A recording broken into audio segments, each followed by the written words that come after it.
Sonic the Hedgehog has had a rough couple years, couple decades really, when it comes to certainly his 3D games. The character fell off, as the kids say, pretty quickly after making the jump to 3D.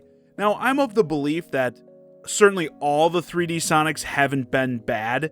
I love Sonic Adventure 1 and 2. There have been a couple, I guess, more recent ones that I did enjoy. I like Sonic Colors, Sonic Generations I also like. Even without mods, I like Sonic Generations.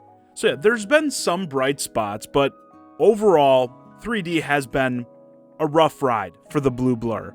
But Sonic Frontiers promised fans that this time would be different. Sonic's coming back. For real, we swear. As the game would greatly change up the formula, offering up a giant open world, sorry Sega, open zone playgrounds for players to tear through and explore. The game has had some ups and downs leading up to release, and since coming out, reviews are also mixed. So I wanted to give my thoughts on the game today. Let's actually start by going back to the initial infamous gameplay showcase from which casual gaming news outlet was it from? Was it IGN? A GameSpot? I mean, honestly, how could you possibly tell the difference between them anyway?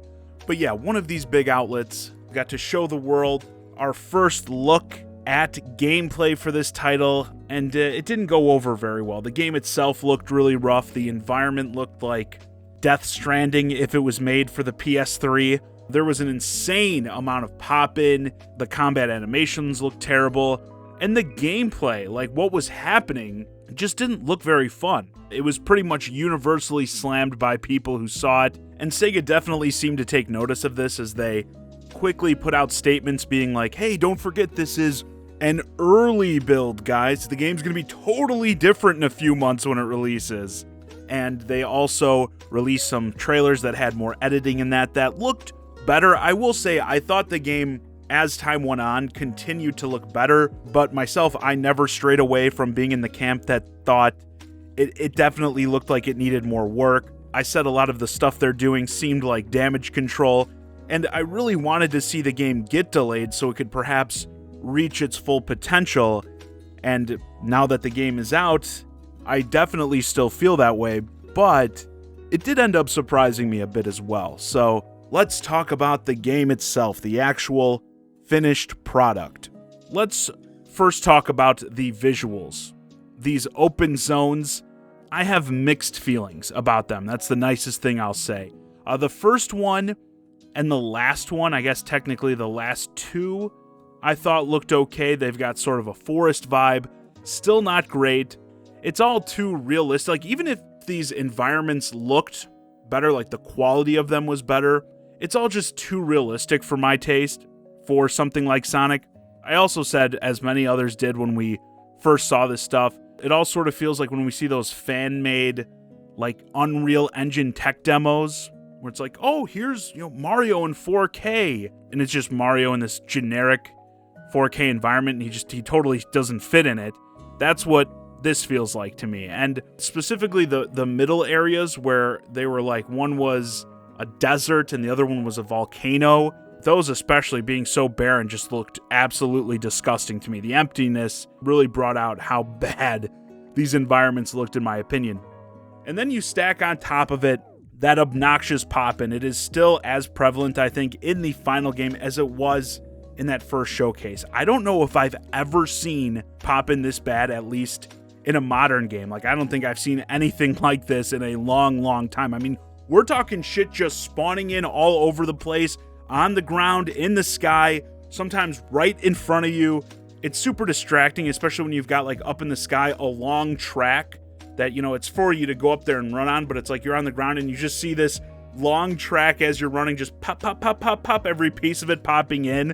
Like, it's hard to even believe at times that this is real. And the big issue with it goes beyond just the look of it, because, with this being a Sonic game, you oftentimes are trying to, go fast. So when you've got, again, shit just popping in, sometimes right in front of you, it can be hard to react. You may just run right into a wall or miss like a speed boost or something while running through the environment because by the time it popped up and you saw it, it was too late for you to react and hit it. And this stuff is prevalent on all versions of the game. The gameplay you're watching is running on my Series X, so as you can probably guess, on the Nintendo Switch, you've only got it worse, as you're not only having these issues, but you're also dealing with the lower resolution, lower frame rate, all those great things that come with a Nintendo Switch version of a big third-party game. As with many Switch ports lately, as I've discussed, this is a situation where it feels to me like they did about as good of a job as they could do with the Switch version. The problem is the hardware just doesn't have much behind it at this point to support these games. I think it's playable on Switch. Things certainly aren't as bad in handheld mode. It's certainly rough blowing this thing up on a big TV, but I mostly want to stress issues like the pop-in are once more a big problem on all versions, because I know some people may just be playing it on Switch, just be looking at gameplay on Switch and thinking like, oh man, this version, it's got this terrible pop-in. Like, yes, but they all do. They're all bad. So when you're deciding like what version you want to buy, if you're maybe interested in the Switch version, know that issues like that, you're going to be dealing with it no matter where you play it. Now, sticking with the visuals, the cyberspace levels, I feel totally different about. They're still not mind-blowing or anything, but they look way more solid. They obviously look more like a Sonic game, as these are all supposed to be kind of like pulled from Sonic games. The pop-in issues in the cyberspace levels aren't nearly as big of a problem, thank God, because with these being like actual courses with more shit going on, you know, you're trying to get the fast times and everything, it would really suck if you were like to try to get a fast time, you'd had to just memorize where everything was in the level because you couldn't wait for it to pop in and then react. And I wish, this is something I also said when we were looking at the previews, I wish the open zones looked more like the cyberspace levels. I know you Sonic fanboys will love this. Why can't we have more Green Hill Zone in this game? Seriously though, like, you don't necessarily have to have actual like Green Hill Zone, but you know, if these open environments, the art style looked more like that, it doesn't have to look exactly like Green Hill Zone, doesn't have to be Green Hill Zone, calm down. That's the kind of environment that Sonic fits in. And going back and forth between the cyberspace levels and then back into the open zone, it only makes this all extra jarring, in my opinion. Because it's like you're in this, again, environment that Sonic doesn't fit in, then you take him somewhere where he totally fits, and then you come back out and it's like, oh, we're back here where he doesn't fit. So yeah, that pretty much sums up my thoughts on the visuals. That's where my biggest complaints in the game certainly lie. In fact, it kind of spills over into the gameplay. We'll first, in terms of gameplay, talk about the combat, because similar to my issues with the environments in that, stemming all the way back from the initial previews, the combat isn't very good. Feels totally rushed. These animations are complete garbage. You have these skill trees where you unlock new abilities and that feel totally unnecessary. Many of the moves feel redundant, like, oh, you unlock an ability where you throw a bunch of projectiles at an enemy. Oh, and here's a totally separate ability where you throw the projectiles, but now you're moving to the side. And again, all throughout, the animations just look terrible. The one that's like a tornado spin kick, and it's like they just take the stiff model of Sonic and are spinning it in a circle. Yeah, a lot of the combat it's laughably bad, I think, in terms of how it looks. But I will say it doesn't necessarily feel bad. I think it gets the job done when fighting enemies. Many don't take too much damage, and it is kind of fun doing the little combos, you know, hitting the guys, jumping up in the air, doing the projectiles to like pump up your combo meter, which then allows you to do the big multi-hit, which again, of course, also looks bad. But I mean, it's functional. That's as high as my praise for the combat goes. But this is Sonic. When we're talking about gameplay in a Sonic title, what I think you gotta care about the most is movement. And the movement in this game feels really good. I love the way the boost is implemented, especially for going around the open environments, because it lets you zip around super easily. Like you can kind of eye something off in the distance that you want to check out, and just blast over there. You may be heading towards a mission or something and just pass by something. You catch it in the corner of your eye, and it's like, ah, damn, I got to turn all the way around and go back towards it. But that boost, it keeps everything really snappy. I think Sonic overall just feels fantastic to control in this game, about as good as it ever has in a 3D Sonic. And I know this is something, again, from the previews that people were a little worried about going back and forth. I'll say myself, this is certainly something I was surprised by. I wasn't expecting it to feel this good. And this is where things in this game started to click for me, especially in terms of the open world implementation. I'm sorry, Sega, open zones. As while this game has gotten a lot of comparisons to Breath of the Wild, as seemingly all games that have an open environment and tall grass in them do these days, and it is a bit justified, I'll admit they're going for a similar feeling of isolation, but these open zones feel more like gigantic levels in, say, a 3D Mario game, where there's just a bunch of random stuff for you to do all over the place to gather collectibles that you need to progress. In the open areas, you're mostly going after memories of your friends that have been trapped between the real world and cyberspace. We'll get into a little bit more of that when we talk about the story. But yeah, as you move, of course, around these open areas, you'll find random platforming challenges, simple puzzles, and with the movement feeling so good, you just want to do stuff. Like, at least for me, when I see a random grind rail or something in this game, I can't help but hit it and see where it takes me. Again, you're gathering up these various collectibles, so it makes sense to just, go off and check these things out. But many times, I'd have more than enough to move the story along, and, you get the mission like, okay, now go talk to Tails because you're ready to do the next piece of the story. And I would still blow sometimes a couple more hours just running around doing random shit completely unnecessarily. Because again, I'd be ready to move on with the story, but it's like I just couldn't help myself because that movement felt so good. I just want to keep doing things. And of course, the movement shines the most in those cyberspace levels, as that's, your classic Sonic style of play. Like, again, I couldn't help but want to hit the S ranks in these levels, do all the bonus challenges, getting the star coins in that, even when I didn't need the keys. By finishing the cyberspace levels, doing those challenges, you get keys that allow you to unlock the Chaos Emeralds that you're going after.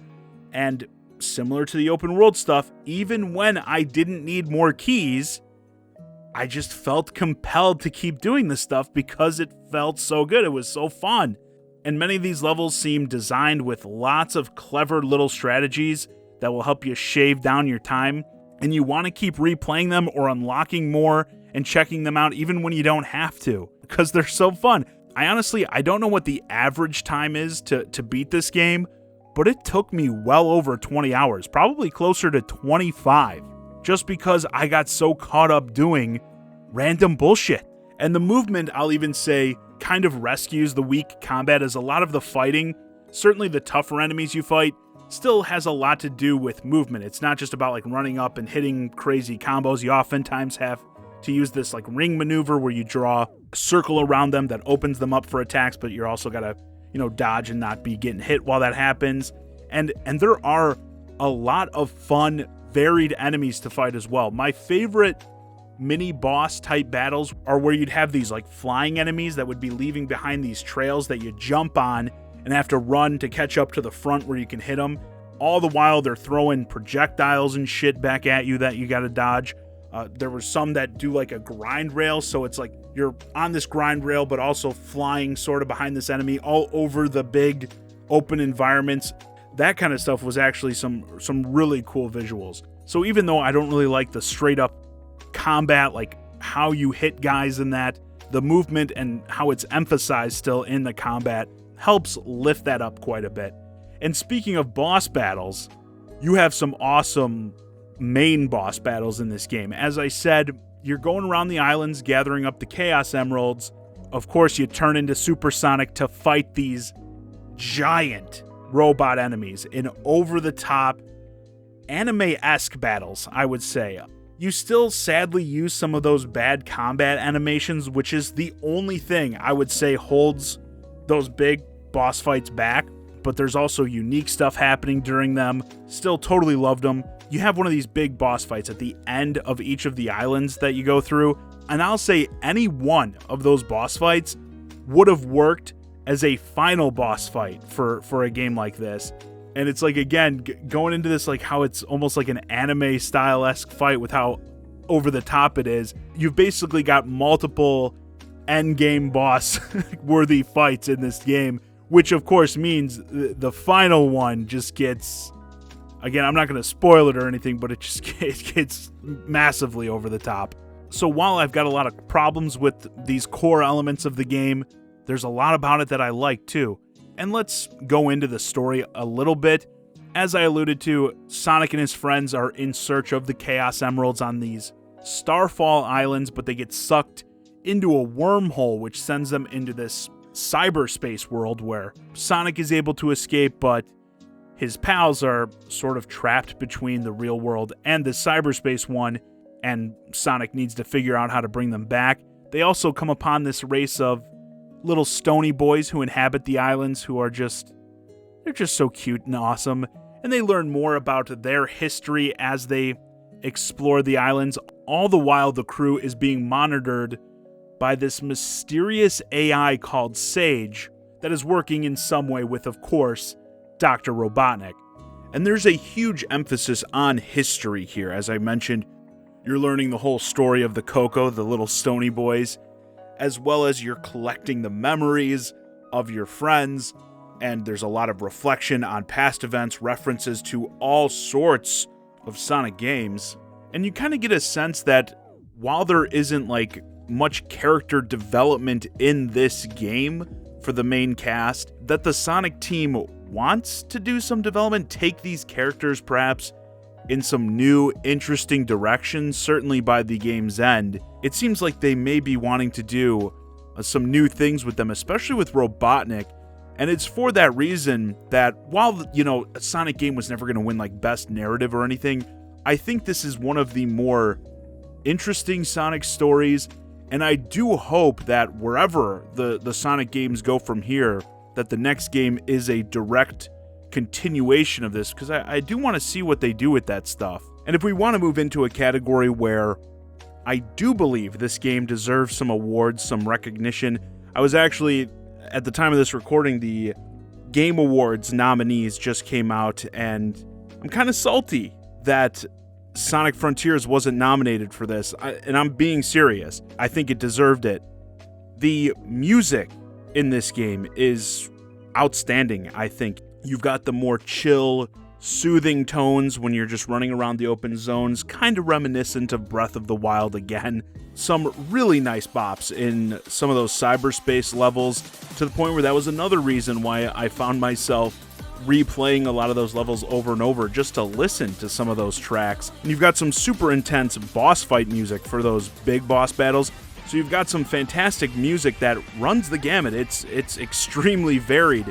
And yeah, I mean, it didn't get the nod at the Game Awards, but I hope maybe for some other award stuff that comes out down the line, yeah, I hope it ends up getting some recognition for the music, because it is certainly, in terms of the games I played, up there, like a top 5 music, soundtracks, whatever you want to call it, for 2022. So once more, there was a lot I did like about this game. I want to make that abundantly clear. But still, the game has a lot of glaring issues that I do wish they took more time to iron out. It's one of those things, it's like, if the game was just all around totally bad, I almost wouldn't care as much, because I'm like, oh yeah, well, the game just sucks, who cares? But since there are so many of these aspects that I really like, I just feel like, man, if they took another year or so to really polish a lot of these other aspects up, it wouldn't still be a perfect game, but it could have been all around like a really, really good game. But at the end of the day, it does what it needs to do to be an overall decent, complete experience. Because I also don't want thinking that this feels like, just a demo or something of what a Sonic game could be. It is a complete experience. There's a lot to do. As I mentioned in this game, I know there was the director that kind of got a bit taken out of context when he said, the game feels like a global playtest.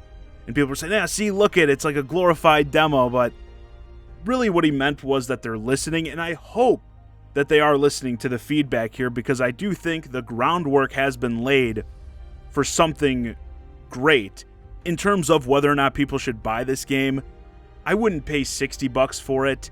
You know, especially in a year of so many bangers, it's headed for discounts. I've already seen it. Just like a week now it's been out, and I've already seen it discounted like into the 40s. In that price range, 30 to 40 bucks.